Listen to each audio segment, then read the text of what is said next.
कर्नाटक चुनाव में सोमवार शाम चुनाव प्रचार थम गया है। अंतिम दिन कांग्रेस, बीजेपी और जेडीएस ने चुनावी अखाड़े में अपनी पूरी ताकत लगाई। कर्नाटक विधानसभा चुनाव सत्ताधारी बीजेपी और विपक्षी कांग्रेस के लिए तो अहम है ही, वहीं राज्य के तीसरे बड़े दल जेडीएस के लिए भी करो या मरो से कम नहीं है। दरअसल राज्य में किंगमेकर बनने का सपना देख रही जेडीएस को बदले हुए हालात में झटका लग सकता है। पार्टी नेताओं के सामने अपने ही गढ़ में सीट बचाने की चुनौती पैदा हो गई है। जेडीएस ने कुल 224 विधानसभा सीटों में से 211 सीटों पर अपने उम्मीदवार खड़े किए हैं। 3 सीटों पर गौड़ा परिवार के सदस्य ही चुनाव लड़ रहे हैं।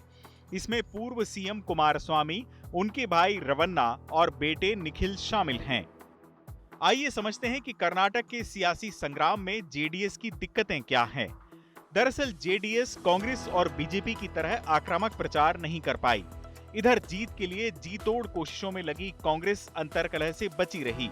बीजेपी में जगदीश शेट्टर और लक्ष्मण साउदी जैसे नेता कांग्रेस की तरफ छिटके जरूर, लेकिन आखिरी समय में ध्रुवीकरण की एंट्री से बीजेपी भी अचानक मुकाबले में आ खड़ी हुई। लिहाजा मुकाबला शुरू होने से पहले किंगमेकर नजर आ रही जेडीएस की चमक थोड़ी फीकी पड़ गई है। शुरुआत में जेडीएस की योजना 125 सीटों पर फोकस करने की थी, लेकिन बदले हुए हालात में पार्टी ने 125 सीटों से अपना ध्यान हटाकर अब 75 सीटों पर लगा दिया है। दरअसल नामांकन के बाद से चीजें बदलनी शुरू हुई, जिससे जेडीएस को नुकसान होने की संभावना जताई जा रही है। जब जेडीएस ने पंचरत्न यात्रा शुरू की तो उसका लक्ष्य 125 सीटों का था। इसके अलावा देवेगौड़ा के बड़े बेटे रवन्ना की पत्नी को टिकट न मिलने से हासन और मांड्या जिलों में पार्टी को विरोध का सामना करना पड़ा है।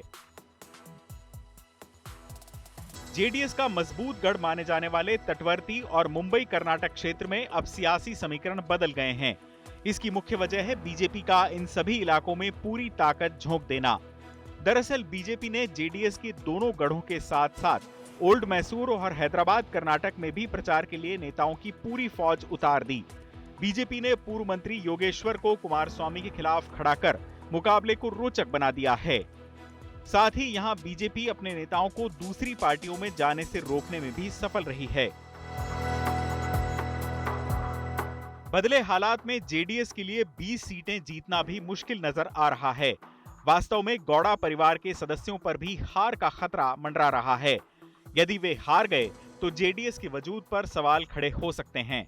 साथ ही उनके जीतने वाले विधायक भी दूसरी पार्टियों में शामिल हो सकते हैं।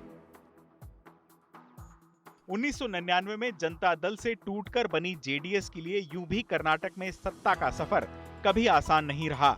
2004 से चुनाव लड़ रही पार्टी अपने दम पर कभी भी सरकार नहीं बना पाई।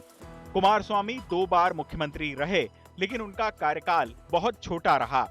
अब देखना यह है कि जेडीएस इस बार कर्नाटक के महासंग्राम में क्या गुल खिला पाती है। चुनाव आज तक।